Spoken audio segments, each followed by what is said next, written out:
اب یہاں پہ ایک بات اور سمجھے، آدمی کی یہ طلب کہ میری عزت ہو، میرا مقام ہو، میری شہرت ہو، لوگ مجھے عزت دیں، یہ خواہش کرنا شریعت کی نظر میں یہ اچھا نہیں ہے۔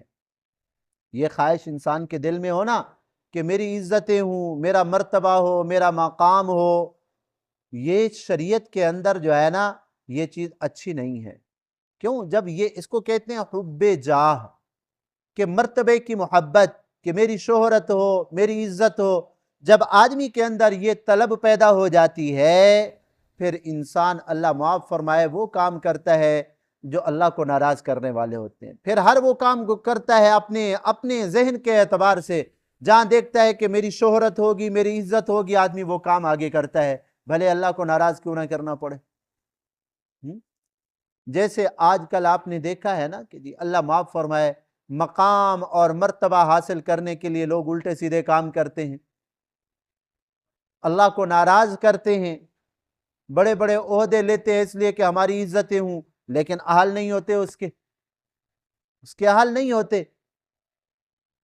تو یہ چیزیں انسان کو تباہ کرنے والی ہیں۔ اسی سے پھر انسان کے اندر تکبر پیدا ہوتا ہے۔ جب یہ بات آتی ہے نا کہ میرا مقام ہو، میرا مرتبہ ہو، میں تو بڑی چیز ہوں، پھر جب تکبر پیدا ہوتا ہے پھر انسان جو ہے اللہ معاف فرمائے دوسروں کو حقیر سمجھتا ہے، اللہ کی مخلوق کو۔ پھر جب تکبر پیدا ہو جاتا ہے اسی تکبر کی وجہ سے تو انسان ہلاک ہوا ہے، تباہ ہوا ہے۔ شیطان، اسی تکبر کی وجہ سے تو شیطان تباہ ہوا ہے۔ تو حب جاہ، حدیث پاک میں آتا ہے کہ ایک ریوڑ کے اندر، بکریوں کا ریوڑ ہوتا ہے نا، گلہ بکریوں کا، اس کے اندر اگر 2 بھوکے بھیڑیے چھوڑ دیے جائے تو کچھ بچائیں گے؟ کچھ بھی نہیں بچائیں گے نا جی۔ بھیڑیے بھی بھوکے ہوں اور ایک بکری کے ریوڑ کے اندر چھوڑ دیے جائے، کوئی ان کا جو ہے نا سنبھالنے والا نہ ہو، تو آقا نے فرمایا جتنا یہ 2 بھیڑیے نقصان کرتے ہیں نا، اس سے کہیں زیادہ انسان کے اندر 2 چیزیں ایسی ہیں جو اس سے بھی زیادہ نقصان کرنے والی ہیں انسان کے دین کا۔ فرمایا ایک مال کی محبت، کہ مال آ جائے، چاہے حلال طریقے سے آئے یا حرام طریقے سے آئے۔ آج آپ دیکھ لیں چور چوری کیوں کرتا ہے، لوگ ملاوٹ کیوں کرتے ہیں، ڈاکو ڈاکہ کیوں ڈالتا ہے، اور اسی طرح اللہ معاف فرمائے رشوت خور رشوت کیوں لیتا ہے۔ یہ سارے گناہ اس لیے ہو رہے ہیں کہ مال آ جائے، اس لیے ہو رہے ہیں نا جی سارے گناہ۔ چور چوری اس لیے کر رہا ہے، ڈاکو ڈاکہ اس لیے ڈال رہا ہے، رشوت خور رشوت اس لیے لے رہا ہے کہ مال بڑھ جائے، اور سود خور، سود کھانے والا، اللہ سے اعلان جنگ کرنے والا بدبخت، وہ بھی اسی لیے سود کھا رہا ہے کہ 1 کے 2 ہو جائے۔ ہاں، سود خور بھی سود اس لیے کھاتا ہے، مال کی محبت ہے۔ اب آپ خود سوچیں، جب مال کی یہ محبت پیدا ہو جاتی ہے تو پھر انسان کا دین باقی رہے گا؟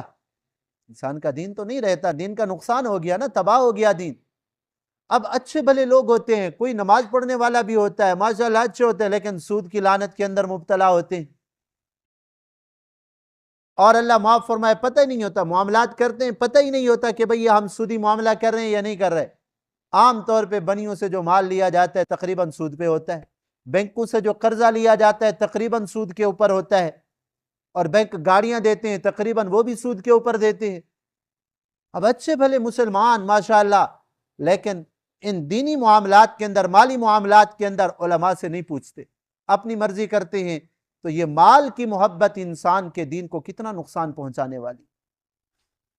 آج اللہ معاف فرمائے آپ چلے جائیں، ہاں مالی کسی سے معاملہ کر لیں، سوال ہی پیدا نہیں ہوتا کہ وقت کے اوپر آپ کا جو ہے نا وہ بھرم رکھے آدمی، اور صحیح چیز آپ کو بازار کے اندر جو ہے نا صحیح آسانی سے کوئی چیز اصلی مل جائے، ملتی۔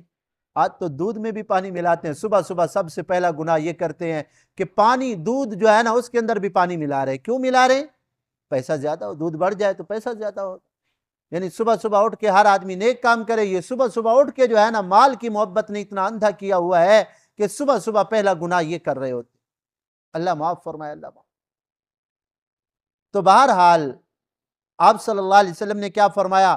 مال کی محبت انسان کے دین کو اتنا نقصان پہنچانے والی ہے، اتنا بھوکے بھیڑیے بھی نقصان نہیں پہنچاتے۔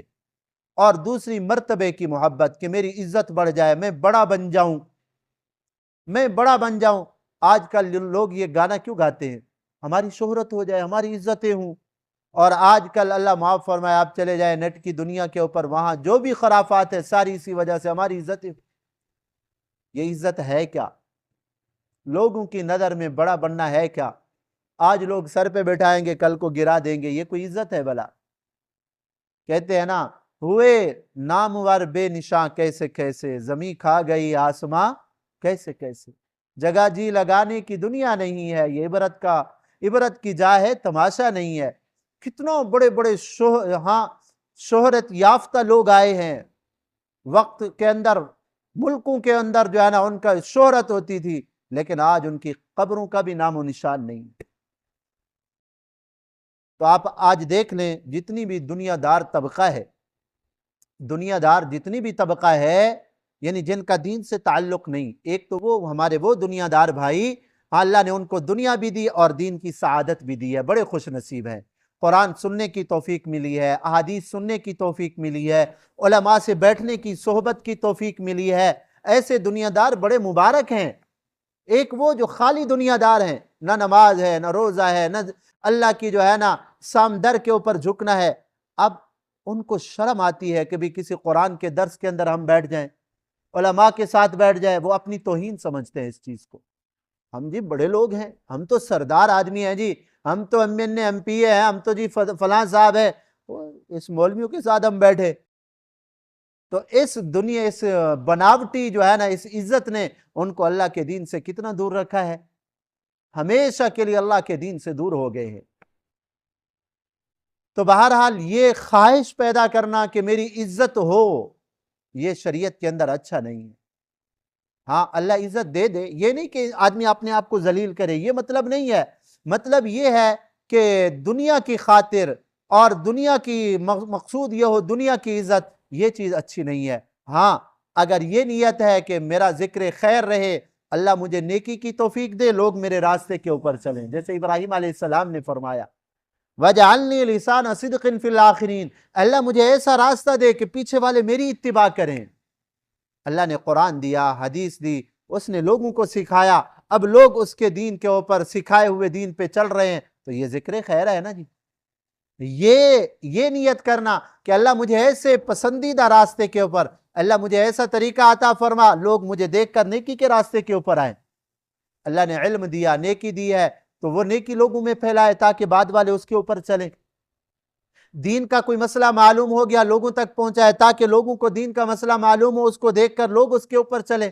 اللہ نے مال دیا، نیکی کے راستے کے اوپر خرچ کریں تاکہ اس کو دیکھ کر جو ہے نا لوگ بھی نیکی کے راستے کے اوپر آئیں۔ یہ چیز اچھی ہے، یہ چیز اچھی ہے۔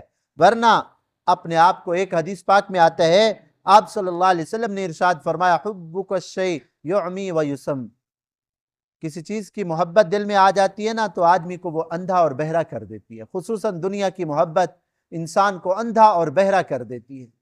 تو اس چیز سے پناہ مانگنی چاہیے۔ اور آپ صلی اللہ علیہ وسلم ایک بڑی پیاری دعا مانگا کرتے تھے، اللہم اجعلنی فی عینی صغیرہ وفی اعین الناس کبیرہ، اے اللہ مجھے میری نظروں کے اندر مجھے چھوٹا بنا دے۔ کہ ہم تو جی اللہ کے بندے ہیں، ہم گناہ گار ہیں، جیسے عام طور پہ ہم مسلمان کہتے ہیں نا، یہ اچھی عادت ہے کہ ہم جی گناہ گار ہیں، اللہ ہمیں معاف کر دے، اللہ ہاں ہم تیرے رحم و کرم کے اوپر چل رہے ہیں۔ تو یہ چیز حدیث پاک میں مانگی گئی ہے، اللہم اجعلنی فی عینی صغیرہ، اللہ مجھے میری نظروں کے اندر چھوٹا بنا دے، وفی اعین الناس کبیرہ، اور لوگوں کی نظروں میں مجھے عزت عطا فرما تاکہ لوگ میری توہین نہ کریں۔ ہاں یہ دعا آپ صلی اللہ علیہ وسلم نے مانگی ہے۔ یہ بھی وہی ہے کہ اللہ مجھے نیکی کا راستے کے اوپر چلا تاکہ اس وجہ سے میری عزت بھی رہے اور لوگ میرے راستے کے اوپر بھی چلتے رہیں۔ امام غزالی رحمۃ اللہ علیہ فرماتے ہیں آدمی کے اندر جو یہ مرتبے کی محبت ہے نا، 3 شرطوں کے ساتھ جائز ہے ورنہ جائز نہیں۔ پہلا تو یہ ہے کہ آدمی اپنی عزت کی خواہش ہو لیکن دوسروں کو حقیر نہ سمجھے، دوسروں کو حقیر نہ سمجھے، یہ تو کسی کام کے نہیں، یہ نکمے ہیں، یہ تو بس کسی کام کے نہیں، ایسا نہ سمجھے۔ ہر مسلمان کو عزت کی نگاہ سے دیکھے اور پھر یہ بھی چاہے اللہ مجھے بھی عزت عطا فرما، کوئی حرج نہیں ہے۔ اور دوسرا یہ کہ جھوٹی تعریف کے اوپر خوش نہ ہو، جیسے آج کل لوگ تعریفیں کرتے ہیں نا جھوٹی، عہدہ ہوتا ہے نا عہدہ، تو لوگ صحیح صحیح کرتے ہیں، صحیح ہے ایسا تو M P A M N A ایسا تو آدمی کوئی بھی نہیں، غریبوں کا بڑا ہمدرد، بڑا جو ہے نا صادق سچا امین، کہتے ہیں نا ایسا صادق اور سچا اور ایسا امین امانت دار، حالانکہ علاقوں کو کروڑوں اربوں روپے کھا جاتا ہے، کیسا صادق اور امین ہے، اور جھوٹی تعریف کر رہے ہوتے ہیں اور لوگ خوش ہو رہے ہوتے ہیں کہ ہاں ہاں ہمارے جی زندہ باد مردہ باد ہمیں کہنے والے موجود ہیں۔ تو یہ اگر چیز پیدا ہوتی ہے جھوٹی تعریف کے اوپر، حدیث پاک میں آتا ہے جب آدمی کوئی مرتا ہے نا پیچھے اس کی لوگ جھوٹی تعریف کرتے ہیں تو فرشتے اس کو لوہے کے گرز مارتے ہیں، بتاؤ تم ایسے تھے؟ ہاں بتاؤ تم ایسے تھے، سچے تھے تم دنیا کے اندر، تم امانت دار تھے، بتاؤ؟ اور کہتے بڑا ہمدرد تھا، دنیا کے اندر ہمدردی اس کو پیسے کی وجہ سے ہوتی ہے، تو اگر وہ ہمدرد نہیں ہوتا فرشتے اس کو گرز مارتے ہیں کہ بتاؤ تم ایسے ہمدرد تھے، اس کو عذاب دیا جاتا ہے۔ تو بہرحال پہلی شرط تو یہ ہے کہ دوسروں کو حقیر نہ سمجھے اور اپنی عزت کا طالب ہے تو کوئی حرج نہیں، اور دوسری شرط یہ ہے کہ جھوٹی تعریف نہ کرے، اور تیسری شرط یہ ہے کہ دین کے کسی حکم کی خلاف ورزی کر کے اپنی تعریف کو طلب نہ کرے، یعنی نماز نہیں پڑھ رہا اور کوئی گناہ کا کام ہے اس کے اندر بھی شریک ہے کہ لوگ کہ ماشاءاللہ جی ہر کسی کے ساتھ چل رہا ہے، گانے کی محفل کے اندر بھی ساتھ ہے، اور بے حیائی کی محفل ہے اس کے اندر جی بڑا بنا ہوا ہے جی ماشاءاللہ، ہاں تو اب یہ دین کو جو ہے نا نقصان پہنچا کر اپنی عزت اور اپنی تعریف کا طالب ہے تو یہ آدمی تباہ ہو جائے گا۔ تو حضرت ابراہیم علیہ السلام نے دعا مانگی، اللہ میرا ذکر خیر پچھلے لوگوں میں جاری فرما اور مجھے جنت الفردوس کے نعمتوں کا وارث بنا۔ ہم سارے اعمال اسی لیے کرتے ہیں تاکہ اللہ راضی ہو جائے اور اپنے مہمان خانہ میں ہمیں جگہ عطا فرمائے۔ اللہ تعالی ہمیں بھی ان ہدایات کے اوپر عمل کرنے کی توفیق عطا فرمائے۔ اللہ ہمارا بھی ذکر خیر بعد والے لوگوں میں جاری فرمائے، ہمیں ایسے نیک اعمال کی توفیق دے کہ بعد والے ہماری اتباع کریں۔ الحمدللہ۔